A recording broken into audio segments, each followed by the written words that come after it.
Asdiqa, salam alaikum, bonjour ou bonsoir les amis. J'espère que vous allez bien partout où vous vous trouvez. En tout cas, c'est ce que je vous souhaite pour le meilleur des cas.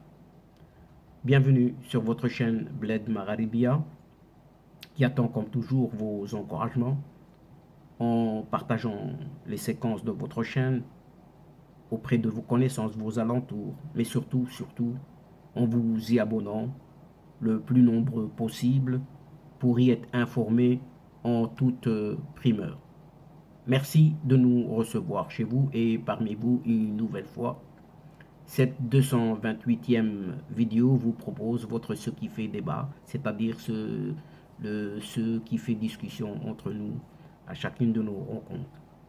Vous le savez désormais que le CQFD de votre chaîne Bled Magharibia se consacre justement à cette actualité nord-africaine pour venir vous la servir, vous la résumer brièvement, modestement, à notre niveau, en quelques mots. Et le CQFD de cette séquence se consacre à ce que nous avons appelé ces bouffonneries insupportables. Oui, bouffonneries insupportables de celui qui s'annonce comme un super ministre, soi-disant, entre guillemets, indéboulonnable, ce ministre du commerce en Algérie. Et ce commerce, justement, laisse à désirer. Et cette Algérie dite nouvelle est devenue un risible spectacle de théâtre, de très mauvais goût, à cause de ses dirigeants les plus médiocres qui puissent exister sur la planète Terre, comme ce ministre du Commerce justement, qui incarne par excellence aujourd'hui la figure du bouffon. Oui, la figure du bouffon. Et bouffon moqueur en plus, et irrespectueux vis-à-vis du peuple algérien. Un bouffon dont les plaisanteries sont destinées uniquement à divertir ce qu'on appelle la cour du roi, ou plutôt ici en l'occurrence, la cour du pseudo-président et de son puant mentor, à savoir les super dirigeants les plus privilégiés du régime politico-militaire de cette Algérie. Et les sorties médiatiques de ce super ministre du commerce frisent chaque jour le mépris. Et ces déclarations hasardeuses, complètement hasardeuses, absurdes même, apparaissent à de véritables insultes. Oui, à de véritables insultes à l'intelligence des Algériennes et des Algériens. En effet, la population vit au rythme de la paupérisation, l'appauvrissement généralisé à cause de l'inflation incessante, la dévaluation permanente de la monnaie algérienne et les pénuries des produits de large consommation ne se comptent même plus. À cette réalité amère, ce Kamel Rizig, c'est de lui qu'il s'agit ici, ce ministre du Commerce, eh bien, oppose le déni le plus méprisant. Et ce ministre du Commerce se permet même le luxe de faire une boutade et d'insulter l'intelligence des Algériens. En 2022, oui, en 2022, l'Algérie deviendra le premier pays d'Afrique à exporter la matière première de l'huile de table. C'est ce qu'a affirmé ainsi ce Kamel Rizig en marge du salon d'échanges commerciaux et d'investissement algéro-turc au centre des conventions Mohamed Ben Ahmed. Alors que l'Algérie manque d'huile de table pour les citoyens. Et une telle déclaration faite par ce soi-disant pseudo-écervelé ministre. Ainsi, l'Algérie qui peine, oui, l'Algérie qui peine à fournir de l'huile de table à sa propre population, va ainsi devenir une puissance exportatrice de ce produit, de cette huile. Mais qui peut croire à de pareilles inepties?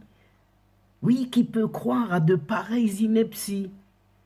Il faut savoir que l'Algérie importe, oui, importe annuellement au moins 4 millions de tonnes de maïs et 1,250, donc 1 250 000 de tonnes de soja pour 1,2 milliard de dollars. L'Algérie est aussi le deuxième consommateur africain d'huile de soja derrière l'Égypte et le quatrième importateur mondial de cette denrée. Mais comment peut-elle ainsi devenir le premier exportateur africain de l'huile de table, alors qu'elle est elle-même dépendante des importations des matières premières nécessaires pour la production de cette précieuse huile qui manque à l'Algérie? Le raisonnement de ce Kamel Rizk, s'il raisonne encore, s'il raisonne, s'il arrive à réfléchir, est tout bonnement une incroyable bouffonnerie. Mais de qui se moque-t-on? De qui se moque-t-on? Cet écervelé de Kamel Rizk nie également toute pénurie de produits alimentaires. Oui, il nie toute pénurie de produits alimentaires de large consommation et accuse même et continuellement les spéculateurs d'être à l'origine des hausses des prix dans plusieurs wilayas du pays. Mais même au sein du sérail algérien, personne ne donne du crédit aux bouffonneries de Kamel Rizk. Personne. La preuve ce samedi dernier, cet amnésique président du Sénat, oui, ce vieillard de Salah Goudjil, a annoncé la création d'une commission d'enquête parlementaire sur la pénurie des produits alimentaires. Il vient de se réveiller. Il vient de se réveiller qu'il y avait des pénuries en Algérie. Et il va créer une commission. Et il déclare en accord avec la politique pertinente, une politique pertinente de ce supposé président de la République. Existe-t-il réellement ce président, cet athée?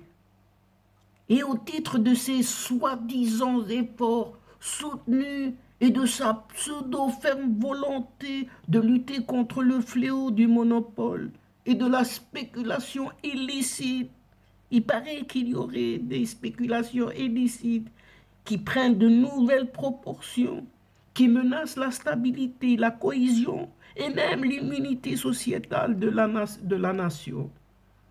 Et au regard des développements survenus sur le marché des biens et marchandises dans plusieurs wilayas et des pratiques et comportements hostiles et honteux de certains spéculateurs, on les accuse de nouveau et qui s'en prennent à la subsistance des citoyens.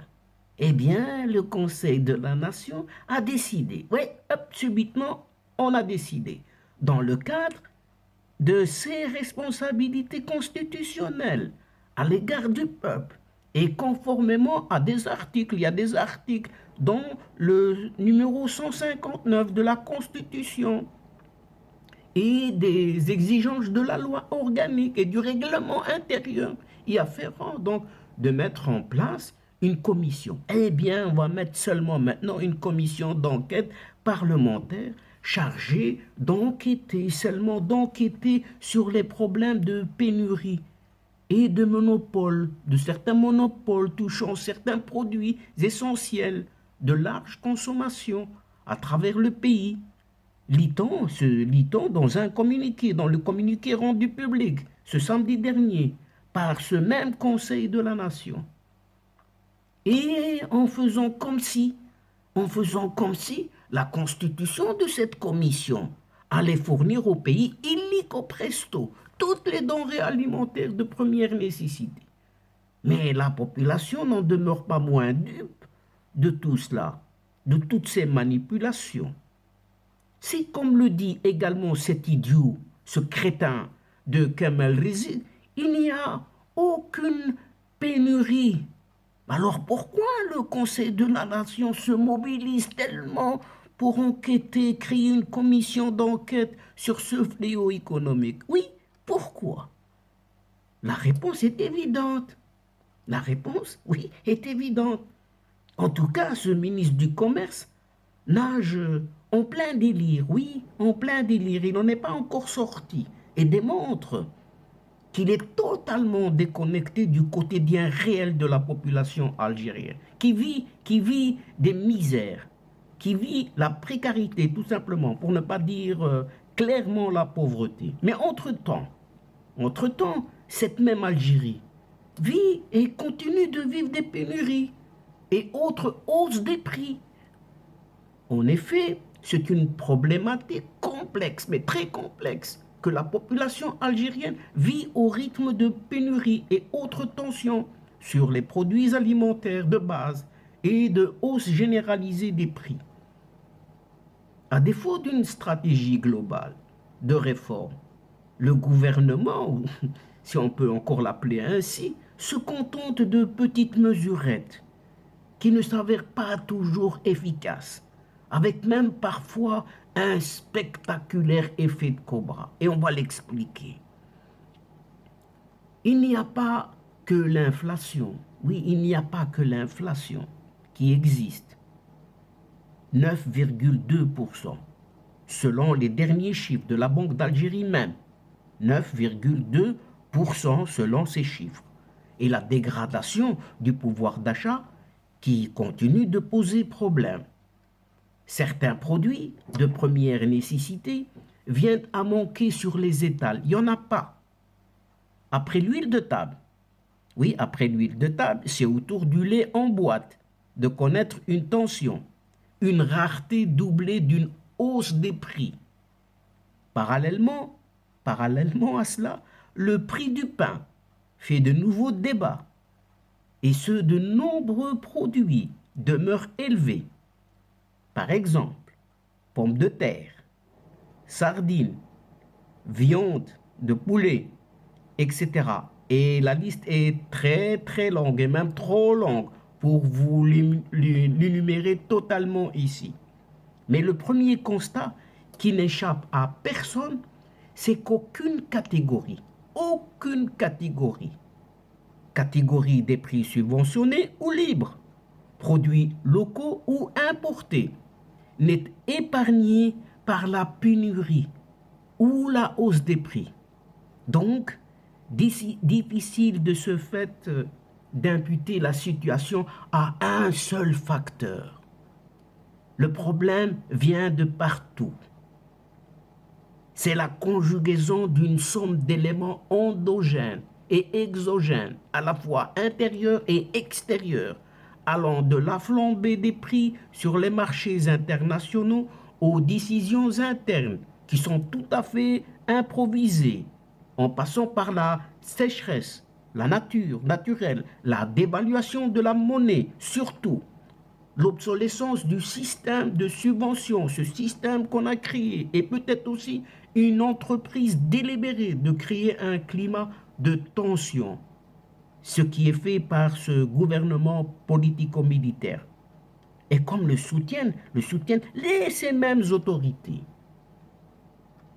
Quoi qu'il en soit, en tout cas, quoi qu'il en soit, l'image que donne cette Algérie, toutes ces pénuries simultanées en même temps, n'est pas reluisante. Cette image n'est pas reluisante. Notamment ces longues files.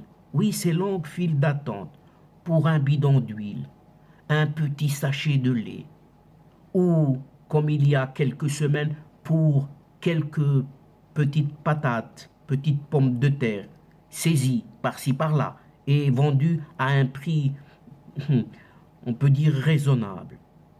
Dans le contexte socio-économique actuel, marqué par une forte inflation et la stagnation de l'investissement, de tels dysfonctionnements sont porteurs de danger. Oui, sont porteurs de danger pour la paix sociale et appellent des mesures fermes dans le cadre d'une stratégie globale concertée, ce qui semble faire défaut jusque-là. Et le gouvernement n'a aucune emprise. Oui, ce gouvernement en Algérie n'a aucune emprise sur certains facteurs, comme la hausse simultanée des matières premières des principaux produits alimentaires sur les marchés internationaux, ni sur la météo, oui, ni sur la météo, dont est fortement dépendante ce qui reste de cette agriculture algérienne. Mais il n'est pas toujours fait bon usage des quelques leviers disponibles, puisque dans certaines des pénuries constatées, des voies officielles ont mis en cause la spéculation et la pléthore d'intermédiaires. La première réforme qui pouvait éviter de telles situations et qui n'avait pas été faite est celle du secteur du commerce, justement, dont l'activité est aujourd'hui atomisée, en l'absence d'une grande distribution régulatrice qu'on a laissée à l'abandon, avec une part importante laissée carrément, mais carrément, à l'informel. L'Algérie doit se doter d'urgence de grandes centrales d'achat et laisser la grande distribution se développer pour réguler l'activité commerciale. Mais que des demi-mesures, et encore, oui, que des demi-mesures, et encore, avec ce qu'on appelle l'effet Cobra, avec cette première grande pénurie, celle de l'huile de table, au printemps déjà 2021, a été causée essentiellement par une décision gouvernementale censée mieux organiser et réguler la filière.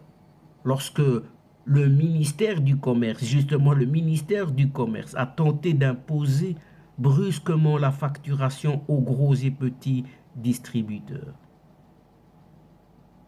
On a assisté alors à une situation des plus paradoxales, qui dure encore.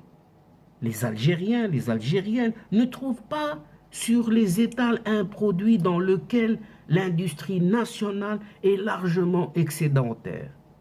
Ils ne le fournissent pas, ça n'existe pas.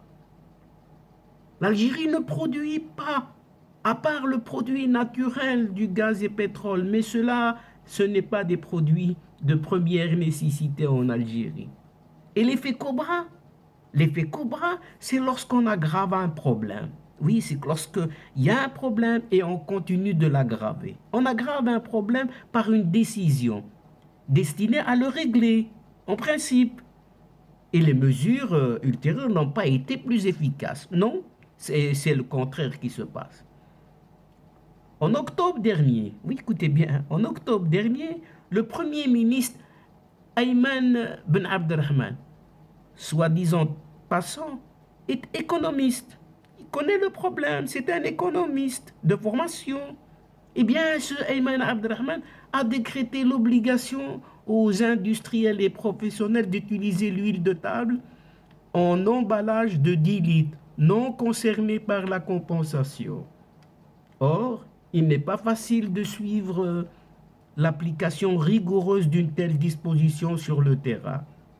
Sans contrôle, sans vérification, ça ne se passe pas tel qu'on le désire en politique. Une nouvelle mesure prise jeudi dernier par le ministre du Commerce, cette fois-ci, interdisant la vente de l'huile de table, interdisant la vente de l'huile de table aux mineurs, oui, aux mineurs, risque aussi de buter sur les difficultés de son application. Sur le terrain, encore un effet Cobra, tant qu'il n'est pas du rôle des commerçants de vérifier. Le commerçant ne peut vérifier les cartes d'identité de leurs clients. Venir chercher de l'huile, donnez-moi vos papiers s'il vous plaît. Par conséquent, dorénavant, un jeune adulte doit justifier son âge pour acheter de l'huile de table, alors que tous ces bouffons, oui, tous ces bouffons dont on vient parler ici, à 2 sous, ils ne coûtent que 2 sous avec l'inflation et surtout avec la dévaluation de la monnaie. ne sont même pas foutus, de gérer l'économie de leur pays. Et ils osent s'attaquer à plus fort qu'eux. Oui, ils osent s'attaquer à plus fort qu'eux, tout en se déclarant haut et fort qu'ils sont la force de frappe de cette région méditerranéenne. Et chers amis, c'est à vous maintenant d'en juger les tenants et aboutissants, sans outre commentaire bien entendu.